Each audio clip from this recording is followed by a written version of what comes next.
How one summer, offensive Bagration erased a German army. This is not just another winter war story.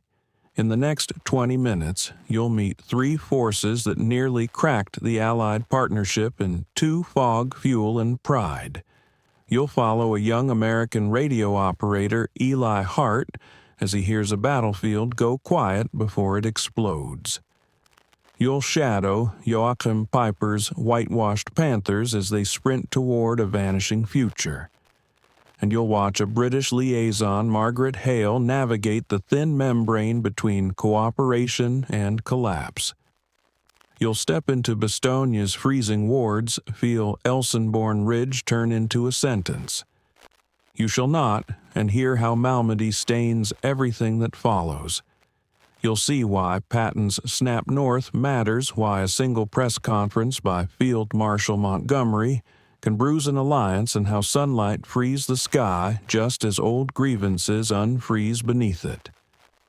By the end, you'll know exactly how one snowbound gamble in the Ardennes almost split the Allies, and why almost might be the most important word of the war. The paradoxic image that will carry us is small and dissonant, AGI cradling a tin of coffee over a sterno flame, while somewhere behind a tree line a whitewashed Panther waits with its engine off, a crewman's gloved finger resting on the trigger guard patient as ice. Between them stretches the lie all soldiers must cross the promise that lines hold because maps say they do. In December 1944, the line in the Ardennes looked quiet enough to trust. New units rotated in to rest. The old hands rolled cigarettes in their parkas and swore they could hear Christmas hymns if they strained through the static. Hitler counted on that hush. The Führer's winter throw. Wacht am Rhein was less a plan than a dare. To physics punch through the thinnest crust of the Allied line split the Anglo-American marriage like an axe head finding a frozen log reach Antwerp and force a negotiation before spring. It needed fuel. He didn't have skies that stayed closed and luck that behaved like doctrine. It needed men like Joachim Peiper, with columns of panthers and tigers that moved like iron rivers, and it needed fog that grounded Jabos and erased the Allied air hegemony like a wiped chalkboard. But above all, it needed a story to tell itself that the Allies were a coalition of convenience brittle under pressure, ready to blame each other once things went wrong. In Bastogne, the 101st Airborne rasped awake to the tail. On a road choked with half-tracks and ambulances, Eli heard a captain say the word encircled like somebody else's rumor. In St. Vith, a crossroads the color of soot, artillerymen packed shells into the frozen mud with their boots because the ground refused shovels. Farther north, on Elsenborn Ridge, the 99th and the 2nd held an invisible wall that wasn't supposed to exist. Under artillery that fell in sheets, they became stone. And, threading among these points the German spear, Kampfgruppe Peiper moved with a gambler's grin, and a metronome's beat seas, bridges burn. Fuel keep west, always west. Narratives do not take shape when you are living them.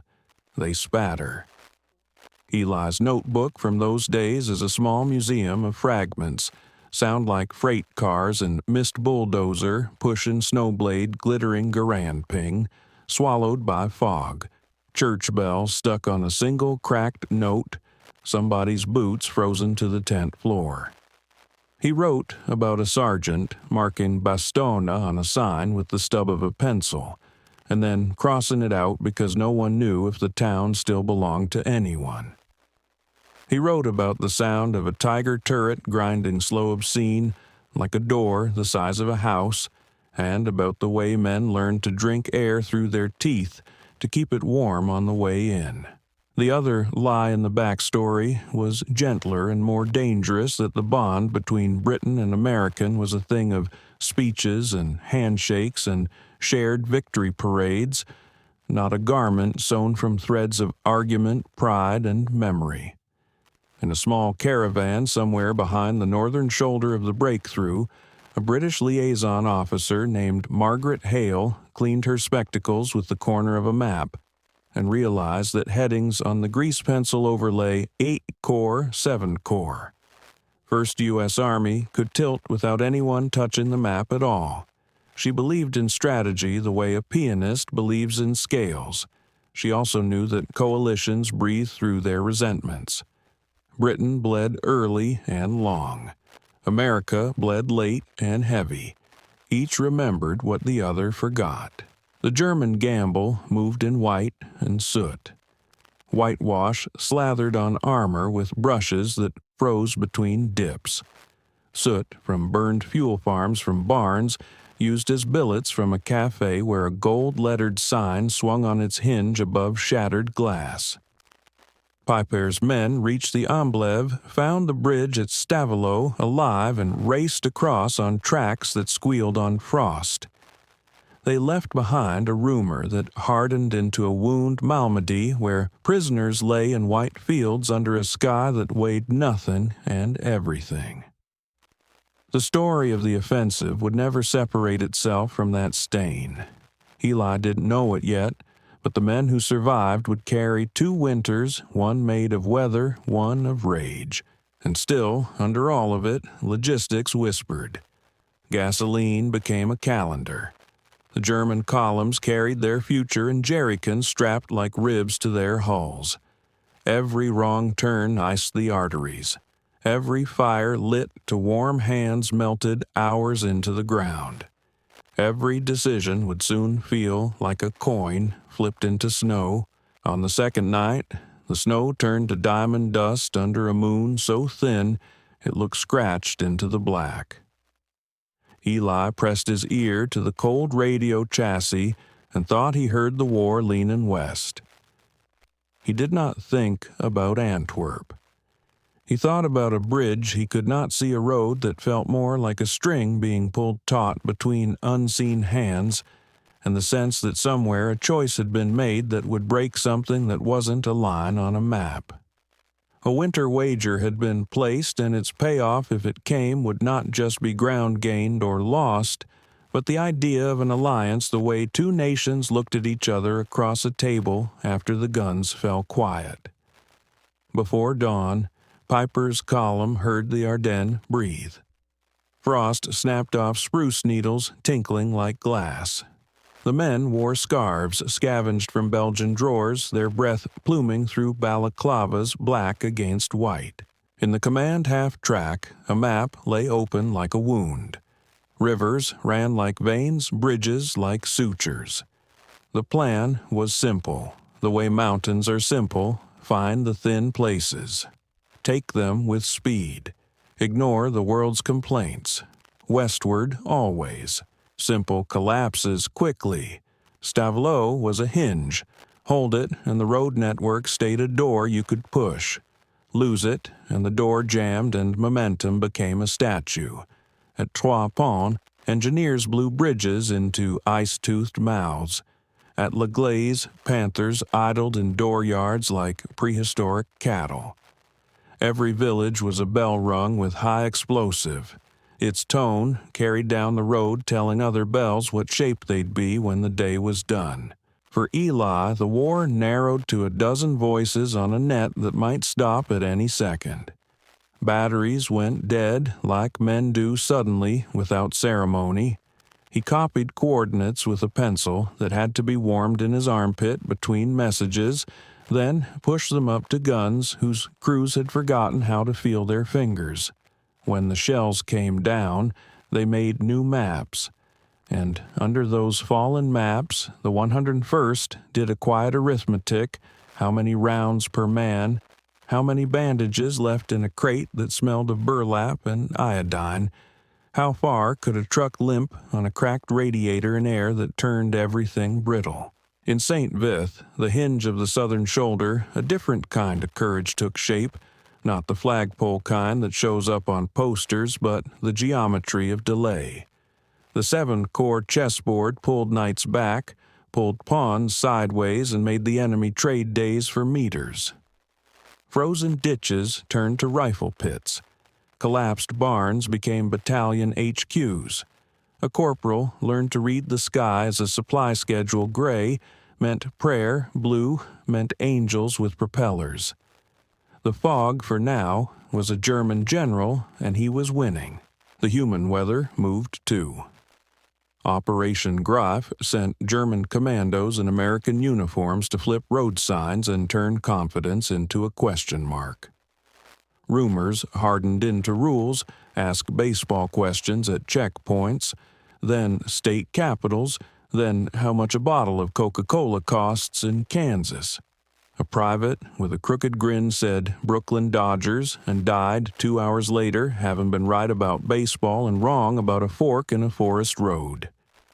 A colonel read an order signed McAuliffe and laughed because even dispatches could learn to shrug. At Bastogne, encirclement arrived like morning frost, first unnoticed, then everywhere. The town's church stone, shouldering history, turned its nave into a ward, the pews into beds, the stained glass into a cold radiance that fell on bandaged faces. Outside, Sherman tanks wore snow-like shawls. Mechanics stripped transmissions with hands in wool mittens and mouths full of curses that turned to clouds.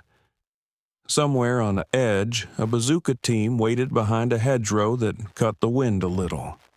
One man's cheek had fused briefly to the launcher's cold tube the day before, and he had taught himself a new way to lean. The gamble pushed on 2 levels, Peiper's fuel gauge and the Alliance's temperature. In the north, 1st U.S. Army's lines flexed.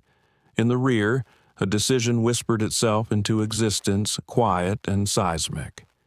Field Marshal Montgomery, cautious correct with a manner like a bayonet wrapped in linen, would assume temporary command of the northern bulge, knitting British and American units under one umbrella, while Bradley, the American, whose simplicity hid a spine of iron, seethed at the implication that his house needed another man's hand on the broom.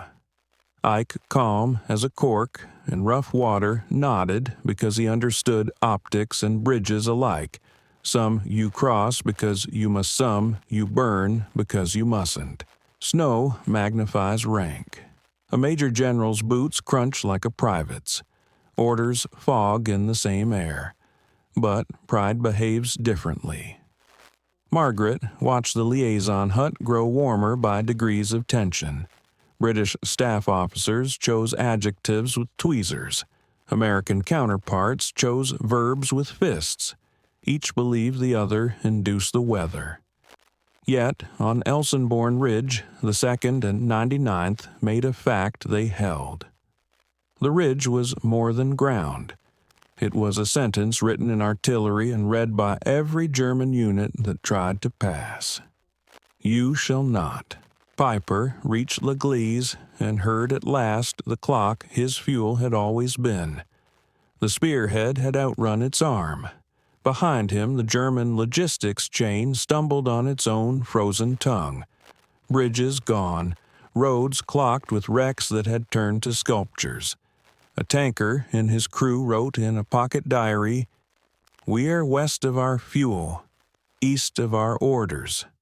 They took what they could, gas siphoned from civilian cars, chickens, blankets, and left behind what they could not move, smashed hulls that steamed briefly and then became shapes and snow toys some giant child had abandoned in winter. At Malmedy's edge, the stain spread, and with it the American appetite for reprisal that had to be chewed and swallowed and denied because laws outlive wars. Eli didn't see the field. He heard its echo in the temperature of men's voices. Some things you don't write in notebooks because pencils aren't made for it. On the 3rd night in a farmhouse whose kitchen smelled stubbornly of apples, Eli warmed his hands over an oven that no longer worked and thought about lines and marriages. He had once watched his parents fight across a table and then wash dishes together. The sound of the plates and warm water had made the fight seem like a weather system that had passed. Coalition felt like that. Could you wash enough plates in frozen water to make the raised voices mean less? Could the winter that now served the enemy soon serve you? Out in the dark, an engine turned over, failed, tried again. Snow squeaked under boots. Somewhere a priest rehearsed a sermon he hoped not to give. Somewhere a field marshal rehearsed a communique that would sound like gratitude and feel like a ledger.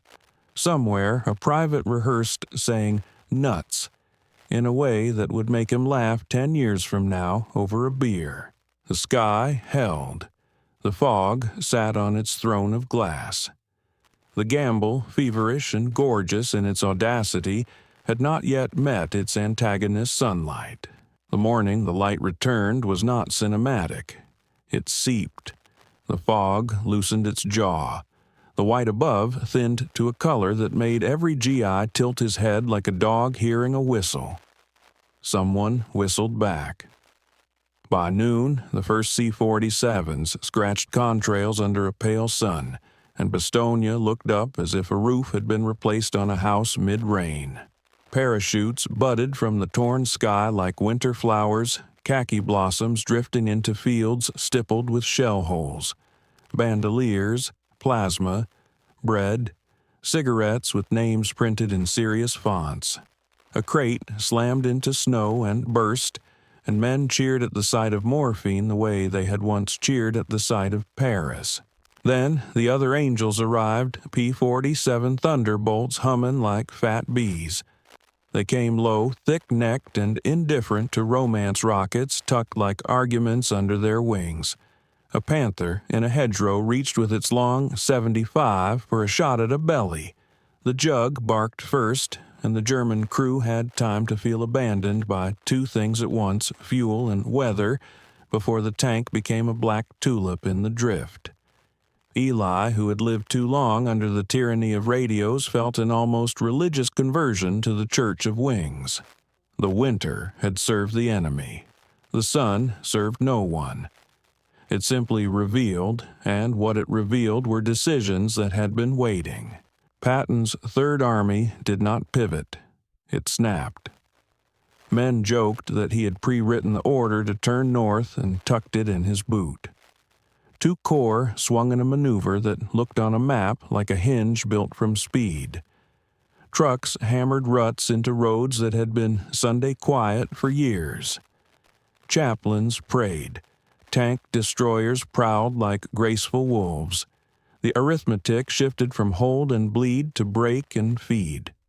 On December 26th, a green-lipped sergeant in the 4th Armored Division rode through a skein of small arms fire to the Bastogne perimeter, and a tanker leaned out grinning and said a sentence that smelled like diesel and joy Merry Christmas. Peiper's Winter River froze in place. La Glise became the story you tell in mess halls, how a spear with a diamond tip fractures when the shaft cannot follow. He ordered what a gambler orders when the table turns, abandon the hardware, save the men. Tanks were blown with charges that popped their turrets off like corks.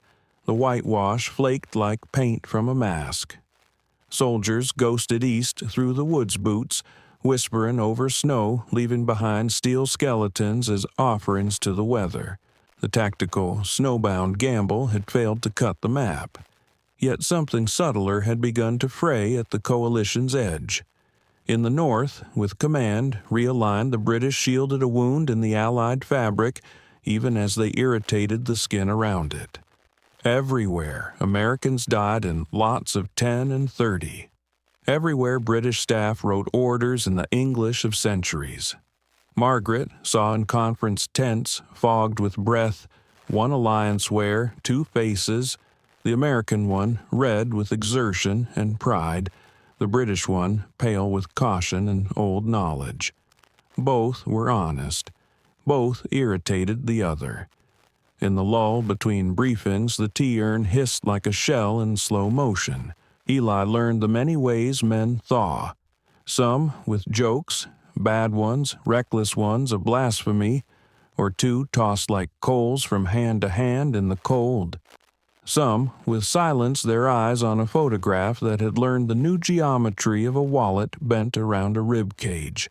Some with inventory. He counted his remaining pages, his cartridges, the number of times he had written his sister's name in the margin because the word home was too small. The letters he couldn't send piled up under his mattress, a future bonfire. The Germans, not yet beaten in the forest's mind, continued to push. Kampfgruppen nibbled at salient edges like wolves testing a fence. At St. Veth, the delay bought with cold blood had increased in interest. Time compounded into opportunity. On Elsenborn Ridge, the phrase artillery superiority became a kind of weather report. Men beneath it, huddled in foxholes lined with spruce boughs that made bunkers smell like Christmas and rot together, learned that victory sometimes stinks. Now came the politics that winter had promised the enemy.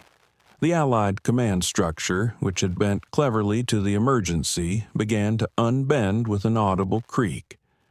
In early January, when the counterstroke had the bulge's shoulders in its palms, Field Marshal Montgomery held a press conference whose words were as carefully chosen as a surgeon's instruments, and yet bled all the same. He praised the American soldier warmly, correctly, and then described the battle as a tidy drama in which he had assessed, reformed, and commanded, suggesting an orderliness that had eluded those freezing under trees. Reporters wrote fast. Back at 12th Army Group Bradley's Temper, a slow river found a waterfall. Patton used adjectives that smoked when they hit the cold air. Ike heard everything and said little, but the coalition's pulse quickened for a reason no German shell could claim. Margaret watched a new kind of tracer sentences stitch across the air between allies. The possibility Hitler had banked on at the strategic table Antwerp as a knife to split a marriage now flickered as a more domestic threat pried the old warrior god wanted offerings. Yet the soldier's ledger stayed simple.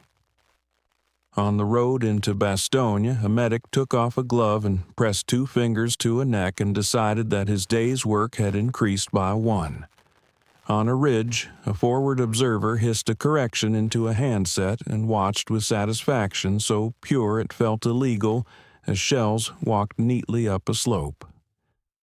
In L'Église, a Belgian woman swept snow from her doorstep and looked at a burnt hulk and thought about ironing shirts. On the last night before the counterattack found its stride, Eli dreamed of heat. Not summer, not Kansas, not even soup.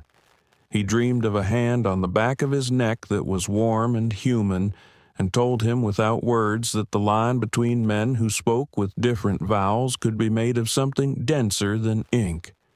The winter had tried to split that line.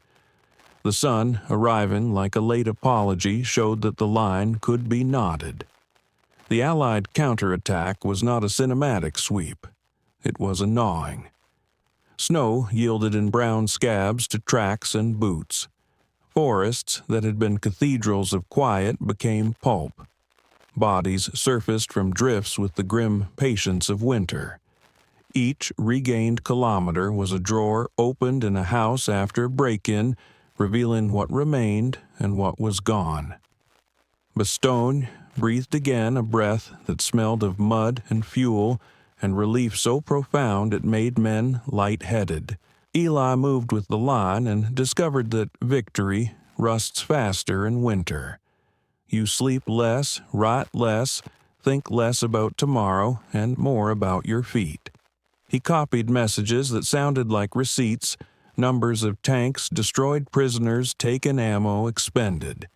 He also copied words that reached for poetry and stopped short resistance, stiff enemy, stubborn progress, satisfactory. Somewhere in the mix he wrote a sentence for himself. We saved a town, and the town saved us. He didn't know what he meant yet.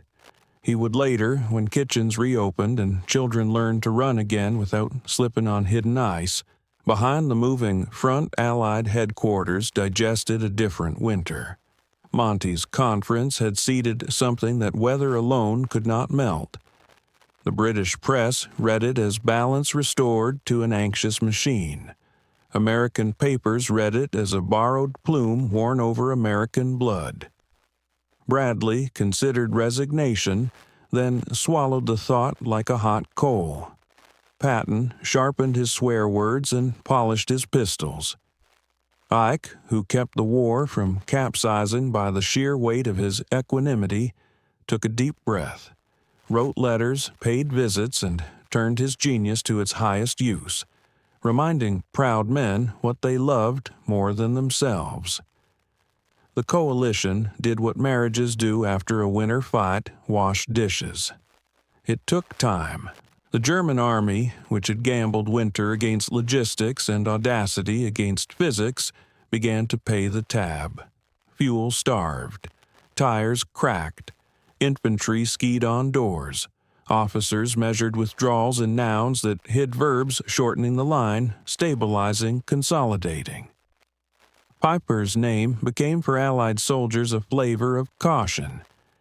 In Belgian kitchens, women learned a new category for fear tanks that arrive and run out of gas in your courtyard like whales beached in a snow sea. On Elsenborn Ridge, the fact held. German attacks bled out into an artillery that learned their cadence and canceled it. Barrage schedules wrote a calendar. Men counted days by how many times the ridge shrugged off being tested. In St. Vith, ruins acquired that look ruins get when weather has decided to keep them a while. Engineers slapped bridges across rivers that remembered the first days of the assault and kept their secrets. MPs stood at crossroads and asked weary drivers baseball questions with a gentleness that had replaced suspicion, because the danger had ebbed and left behind only the habit of caution. In Bastogne, the church returned to being a church. A nurse found a medal under a pew leg and pinned it to a boy who hadn't known he reported missing and found. The town forge was a field hospital no more. A blacksmith, thin as a saber, lifted a hammer again and found his rhythm scabbed but intact. He heated iron and remembered the smell of blood as a ghost that did not belong in his shop. Eli walked past and felt the kind of gratitude that makes men quiet. He lit a cigarette and did not inhale because smoke didn't sit right inside a chest that had practiced holding its breath against cold so long. And yet, the near splitting the winter had engineered was not a ghost. Margaret, who had learned to read maps and faces with equal care, wrote to a friend in London that the alliance had survived not by luck, but by a shared respect for competence. The Americans had fought like men whose children had faces already not hypothetical ones. The British had ensured that the shape of the northern defense did not collapse into drama. Each believed the other stingy with praise with risk, but each also knew what the other had spent in the last month. In January's gray gratitude looks like fewer adjectives. After the bulge receded after the line on 1,000 maps lost its swelling and returned to its old eczema of bends, after Malmedy's name learned to live alongside words like trial and memory, after L'Église became a tourist's photo of a tank that sits where winter left it like a frozen animal. There remained in two armies an understanding that what the enemy had failed to do with armor, the friends might do with pride. That understanding handled would strengthen what came next. Handled badly, it would echo under future flags. Eli, on a day when the sun chose to be warm, just to show it remembered how, wrote his sister at last. He did not mention names except the towns. He wrote about a barn that had been a hospital, about a German boy whose boots didn't match who had looked at him with a hunger that had nothing to do with food, about a Belgian girl who had laughed because a GI tried to say merci with his mouth full. He folded the paper and slipped it to a mail clerk who smelled like canvas and hope. When he stepped back into the road, a Jeep went by with a radio playing a song that did not belong to winter. He closed his eyes and let it pass through him like a warm hand. The winter gamble had nearly split the Allies. Snow had hidden roads and also the edges of egos. Fog had grounded planes and also grounded praise. Sunlight had lifted the air power and also lifted the lid on grievances. The bulge was a geography lesson and a personality test, a demonstration that coalitions are less like walls and more like bridges, whose cables sing when loaded and hold anyway if they were spun right. Legacy draws straight lines through crooked weather. When historians say the bulge, they mean a shape on a map and the last German breath that could fog it. But the men who lived it remembered different things. The way a canteen tastes when the water is half ice, the smell of pine in a hole that also smells of fear. The grit between teeth after a tank round opens a house at street level and turns its dinner into dust. Eli's memory made a box in it. He kept a strip of parachute silk, a Belgian coin polished by too many thumbs, a photo of 4 men who didn't know yet that one would be buried by a crossroads with a name nobody traveling home would ever say out loud. The near splitting became lore. American soldiers joked that Monty would show up at their weddings and take credit for the kiss. British staff rolled their eyes at American press officers who wrote victory like a love song.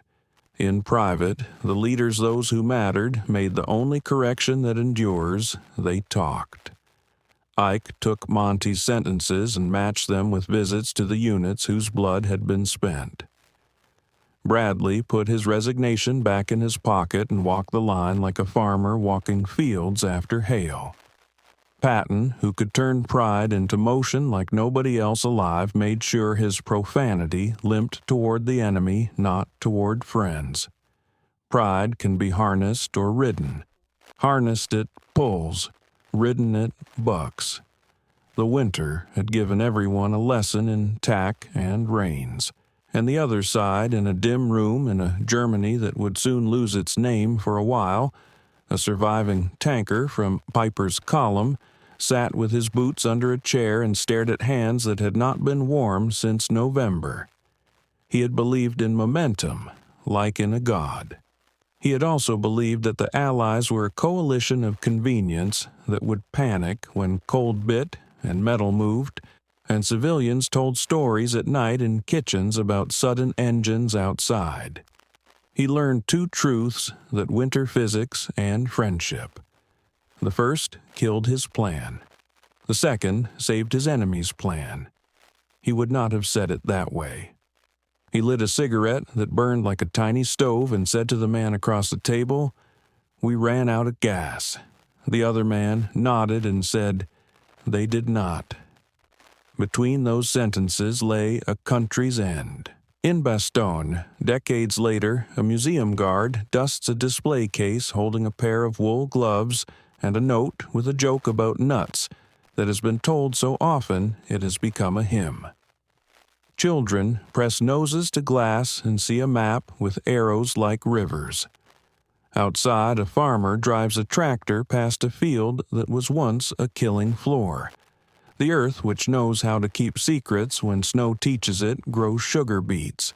Margaret retired walks along the Thames and remembers arguments more than artillery.